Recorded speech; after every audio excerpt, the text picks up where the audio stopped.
কয়েকজন উপদেষ্টা আছেন যারা ছাত্র রাজনীতি, এরা হলে থাকতেন, মেসে থাকতেন, টিউশনি করতেন। ওনারা 5-6 কোটি টাকার গাড়িতে চলেন, আগে পিছে আরো 30-40 কোটি টাকার গাড়ি থেকে এক নেতা গিয়েছেন তার বাড়িতে 100-র অধিক গাড়ি নিয়ে গেছেন। অতএব ওনারা হোটেল ইন্টারকন্টিনেন্টালে 5 কোটি টাকা দিয়ে ইফতার করেন। একটা দল করেছেন, সে দলের অনুষ্ঠান দল করতে সেখানে 15-20 কোটি টাকা খরচ করে দলের আত্মপ্রকাশ করেছেন।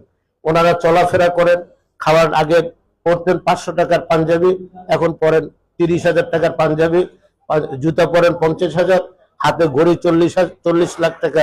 ওনারা হঠাৎ করে ওনাদের চেহারা টেহারাতে যে রসটায় আসলো। অতএব প্রশাসনে ফোর্স করে অমুককে অমুকখানে দিতে হবে, অমুকখানে অমুকের বদলি করতে হবে, এর থেকে জাতি মুক্তি চায়। আমি সমস্ত ব্যবসায়ীদের কাছে আলাপ করে, আমি বাণিজ্য মন্ত্রণালয়ের দায়িত্বে ছিলাম, ব্যবসায়ীরা বলেন ভাই কবে আমরা মুক্তি পাবো? কারণ এরা এসে আমাদের বলে আমার এই কাজটা দিতে হবে, আমার অমুকের এই কাজ দিতে হবে। সচিবরা বলে এসে ফোর্স করে অমুককে অমুকখানে ট্রান্সফার করতে হবে, অমুক ইঞ্জিনিয়ারে অমুক জায়গায় দিতে হবে, কার থাকতে হবে, বা একটা জাতীয় ইস্যুর উপর ভিত্তি করে সে হানা ভোট। এখন কি আমার দেশে কি কিসের উপর হানা ভোট হবে? হানা ভোট কিসের কারণে, কি কারণে হানা ভোট হবে?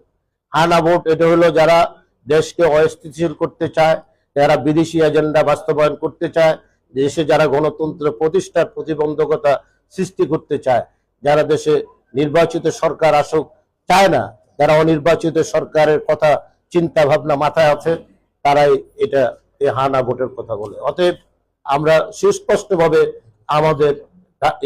আমাদের জোট 50টি রাজনৈতিক দলের যে জোট, সেই জোট একটি কথাই বলে, সেটা হলো জাতীয় নির্বাচন। জাতীয় নির্বাচনের মাধ্যমে সরকার আসবে। জাতীয় সরকার ছাড়া, নির্বাচিত সরকার ছাড়া দেশের সংকট মোচন করার কেউ নাই।